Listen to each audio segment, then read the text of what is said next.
Hello everyone, in this video, I'm going to show you how to use two different methods to transform an object in Blender. So, to do it very easily, we're going to start with our cube. And here, since it's a cube that is in units of 1 to 1, I'm going to do a scale S, and along the length, hop, I'm going to make a kind of pillar like this. Hop, perfect. And I'm going to apply my transformations to it. Here, you see, when I go here to end to get the transformations, we can see that the scale is by 1 and 5. That's a small problem, so no worries, we're just going to go to Object, apply all transform to bring them all back to 1. So there, I have my object. To curve it, we're going to need a few more lines. That is to say, here, if I go to Edit mode, so I press Tab, you can see that I have very few lines. We're going to need to apply a loop cut. We're going to bring back some geometry. I'm going to make my loop cut in the middle, and here in the number of cuts, I'm going to change it to 12. That way, we'll be able to slide our object along the curvature. So how are we going to be able to curve our object? I'm going to go to the front view, I'm going to press A to select everything. And here, I'm going to press Shift W for example, I'm going to press Shift W here. And I'm going to be able to manually change the curvature of my object. So, look closely, we have the first point which is the center point of the origin, so the one that's applied by default which is right in the middle, and we have the point that I can drag and the angle. See? So here, it's not necessarily the best method, but we can do it manually. So, look closely.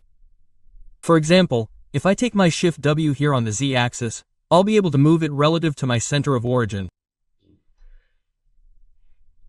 On the other hand, if I want to be able to make a curvature on one side only, that is to say not to do it from the origin point, but from the foot of this pillar, I don't forget to move my object to put it in positive on the height like that. There you go. And there, you see, if I do Shift W starting from the Z-axis, I will be able to move it relative to the foot of my object. Now, second thing, there is a second shortcut. I will bring my object back to the middle. If I want to apply my deformation in height, here in plus and here in minus, I will do the same thing, simply Shift W, there you go. And I will press and hold Option, and at that point, I will be able to make my deformation on both sides. That is the first method. There is a second method which is even more interesting, which allows you to do it with a modifier, because we do not necessarily want our object with a completely broken geometry. We want to be able to go back to it, so I will apply a new modifier. I'm going to go to Deform, and here I'm going to give it Simple Deform. You see here we have a function called Bend to be able to bend our object. Twist will twist our object. Well, it's going to be here.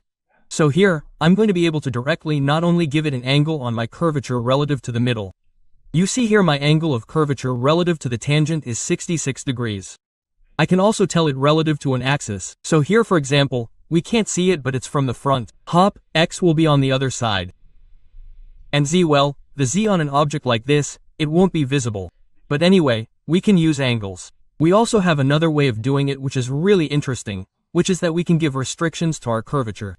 If I click here on restriction, I'll have a number from 0 to 1. So from 0 to 100% to indicate from where my curvature starts. So here, for example, if I say that my curvature is supposed to start from the middle of my object, so at 0.50, here, I put it at 0.49, but you get the idea. Here, you see, we cut the object in two. So at 0.50 and we start the curvature. There you have it, two fairly simple methods to deform our object in relation to a curve in Blender. I hope this helped you. See you later.